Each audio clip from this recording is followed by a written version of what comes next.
মালিক জিজ্ঞাসা করে প্রতিদিন, বান্দা কি কারণে আমাকে ছেড়ে দিলা? হ্যাঁ, রাত 12টা বাজে তুমি ঘুমায় গেলা, মা ঘুমায় গেল, বাপ ঘুমায় গেল, বিবিও ঘুমায় গেছে, পাড়া পড়শি ঘুমায় গেছে। আল্লাহ বলেন, আমি তো ঘুমাই নাই বান্দা, আমিও তো ঘুমাই নাই। সারাদিনে আমিও তো জগৎটা পরিচালনা করছি, তবুও তো আমার কোনো ক্লান্তি নাই, আমি তো ঘুমাই নাই। কেন ঘুমাই নাই জানো বান্দা? রাতের 2টা বাজে যদি তোমার পেশাব করতে হয়, রাতের 3টা বাজে যদি তোমার দরজা খুলতে হয়, তখন যদি তোমাকে উঠতে হয়, আর আমি যদি ঘুমায় যাই বান্দা, তোমারে চোখ মেলে দিবে কে?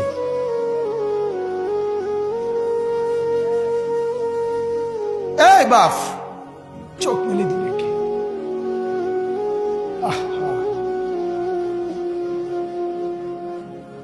আল্লাহ আমাদেরকে মাফ করে। কোরআনুল কারীমের মধ্যে আল্লাহ তাআলা বলছে, ওয়া হুয়াল্লাযী ইয়াতাওয়াফফাকুম বিল-লাইল।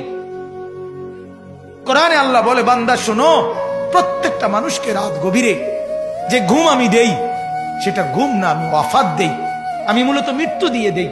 আবার আমি দয়া করে একটা নির্দিষ্ট সময় পরে চূড়ান্ত মৃত্যু দেব বলে আমি আবার সেই হায়াত সকালবেলা যখন জাগতে শুরু হয় তখন আমি ফিরে দেয় আল্লাহ।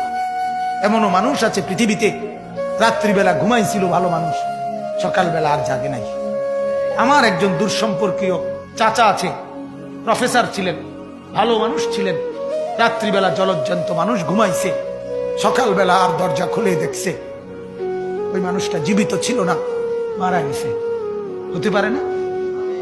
হতে পারে কিনা বলেন না?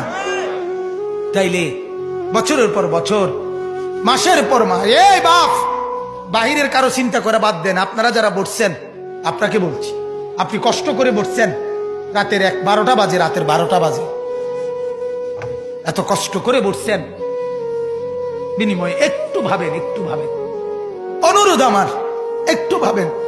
আজ মাঝে মাঝে মন চায় আল্লাহর বান্দা মুসলমানদেরকে বুকে জড়ায় ধরে কাঁদি যে বাপ, কেন এত ভুল করছেন? আল্লাহকে কেন এত নারাজ করছেন?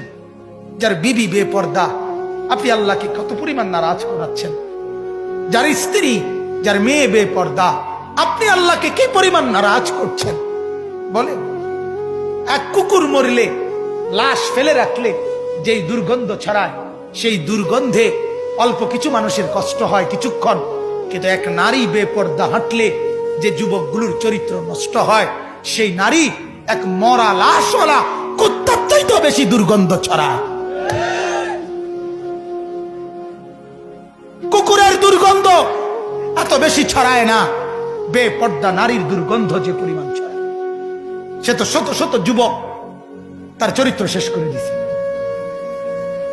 এই সিনেমার নায়িকা নর্তকীরা উলঙ্গ আর ছবি আর বিবস্ত্র ছবি আর নাচ গানের এই ফুর্তি দেখিয়ে এরা হাজারো যুবকের চরিত্র গঠন করে না নষ্ট করে? কথা বলেন না কেন? এজন্য আমার শায়েখ আল্লামা মুফতি মুশতাকুন নবী সাহেব বলে, হাজারো মানুষের জীবন নষ্ট করে যে, এজন্য তার জীবনে কখনো সুখ ধরা দেয় না। এজন্য এই পৃথিবীর জরিপ এটা, আপনি জরিপ চালাইয়া দেখেন, যত সিনেমার নায়ক নায়িকা, এদের জীবনের মতো দুঃখী জীবন, ব্যক্তি জীবনের মতো কষ্টের জীবন আর কারো নাই। আপনি খবর লাগান, আপনি খবর লাগান, এদের মতো লাঞ্ছনা। কারণ হাজারো যুবককে নষ্ট করছে এই হাসি দিয়া, অথচ এই হাসি তার মূলত আসল হাসি না। এই হাসি যদি ল্যাবে অথবা ডায়াগনস্টিক সেন্টারে পরীক্ষা করায়, প্রত্যেকটা হাসির মধ্যে ফরমালিন পাওয়া যাবে। কি পাওয়া যাবে? ফরমালিন, ফরমালিন, ফরমালিন পাওয়া যাবে। এগুলা হাসি না, এগুলা ধোকা। ঠিক কিনা বলেন না? এগুলা ধোকা। আল্লাহ আমাদেরকে বুঝার তৌফিক দান করুক।